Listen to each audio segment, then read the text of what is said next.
They say your life flashes before your eyes when you die. Mine didn't. All I saw was stillness. Not peace. Just nothing. I stood on the edge of the iron bridge, shivering not from the wind, but from the weight of my own failure. A failed job. A failed marriage. A failed life. There was no one to call. No reason to delay. Below me, the river wasn't rushing. It was waiting. I took a breath I thought would be my last, and jumped. But I didn't die. I awoke in a white room that hummed. Tubes in my arms. My throat burned with salt. My ribs ached. The lights were too clean. The silence was too loud. There were no flowers. No notes. No footsteps outside the door. I waited for her. My ex-wife. I thought, maybe she'd feel something. But then I remembered, the divorce papers were signed 5 months ago. She wasn't mine anymore. Not even in pity. Instead, the door creaked open. She walked in. Not a nurse. Not a doctor. A woman in white. Pale skin, crimson lips, dark, flowing hair. She didn't look real. She looked painted. "You're lucky I found you," she whispered. Her name was Mira. She said she had pulled me from the water. I didn't ask how.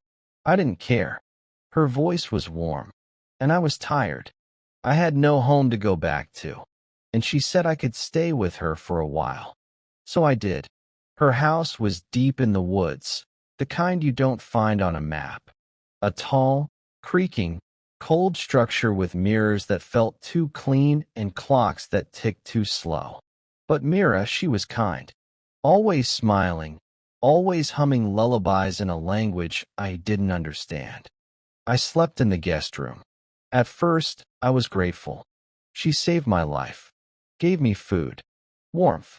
But after a few days, the warmth started to rot. The mirrors began reflecting me slightly out of sync, like I was delayed. The windows never showed the same view twice. Sometimes I'd see the woods. Sometimes just black. At breakfast, she placed my cup on the left side, always. Eventually, I found myself using my left hand without noticing. I tried to write something one day, and I wrote backwards. Still, I stayed. I told myself I owed her. I told myself this was recovery. But one night, I heard it. A sound behind the wall in the hallway. A hollow tap, tap, tap. Like nails. I pressed my ear to the wooden paneling, and it gave way. A part of the wall clicked inward, revealing a door I had never seen before. I followed the stairs down, bare feet cold on stone steps. The air smelled like rot and iron. And then I saw them, dozens of them, standing in a circle. Tall, thin figures dressed in black cloth that clung like wet skin. Their hands were long, faces wrapped. In the center, Mira. But she wasn't human. She was glowing, not with light, but with something pulsing beneath her skin. Her eyes were jet black. Her mouth didn't move, but she was speaking in whispers that filled the room. A ritual.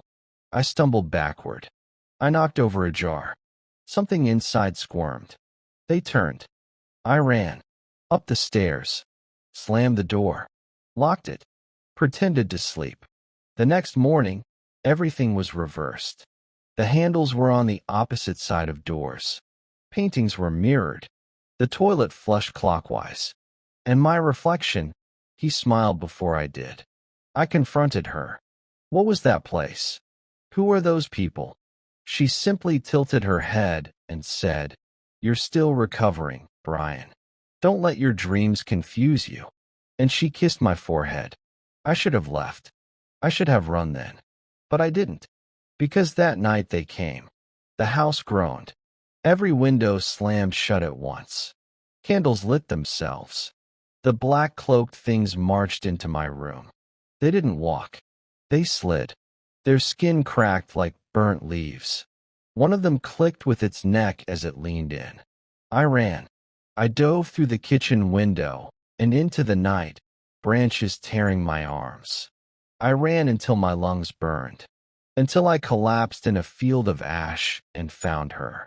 She was tied to a tree with ropes that pulsed like veins. A woman, pale, eyes wide open, like she hadn't blinked in years. Her name was Leah. She whispered it to me before passing out. I carried her back through the woods, back to the house. We hid in the attic for 2 nights, sharing scraps, our breath fogging the air. She told me the truth. Mira wasn't human. None of them were. They were called GLUTs. They didn't feed on flesh or blood, they fed on time. They targeted the hopeless, people moments from death. They saved us, only to steal what life we had left, slowly, feeding it into themselves. Mira was their leader, the one who opened the door between human time and their hunger. Leah had been trapped for years, slowly drained. Beautiful to keep others calm. A bait. I couldn't let her die here. So we fought. I stole a knife from the basement altar. Leah found an old chainsaw, rusted but alive. We waited for their gathering. When they came, we attacked. Blood that wasn't blood spilled, thick, black, and buzzing like flies. Their screams weren't voices. They were sounds that cracked walls and bones. We ran through the woods. They followed, dozens of GLUTs moving like shadows that never touched the ground. I remember swinging the chainsaw and hitting something that didn't bleed. It burst into 1,000 moths. Leah was grabbed. They tried to pull her into the earth. I cut her free. And that's when we found others. More survivors. More failed suicides who had escaped. They remembered Mira. Remembered the house. Remembered the hunger. Together, we went back. We burned it. We burned the house. The woods. The ritual room. We stabbed and sliced and screamed as we tore their bodies apart. I watched Mira burn, her skin cracking, black steam rising, her eyes never leaving mine.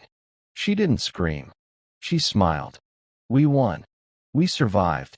But even now, in the city, in light, in noise, I feel it. Some nights, I wake up at 3:17 a.m. and my reflection isn't there. Some mornings I write with my left hand without knowing.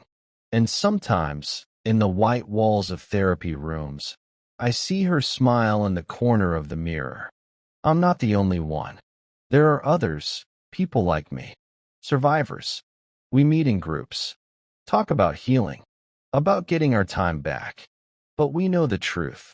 They didn't die in the fire. Not all of them. GLUTs are not beasts. They are not ghosts. They are a species, hungry, patient, eternal. They don't need permission. They just need you to give up. They'll save you. Then they'll take everything else. And the last thing you'll hear is her voice. You're lucky I found you. The GLUTs never die. They just wait for the next one to fall.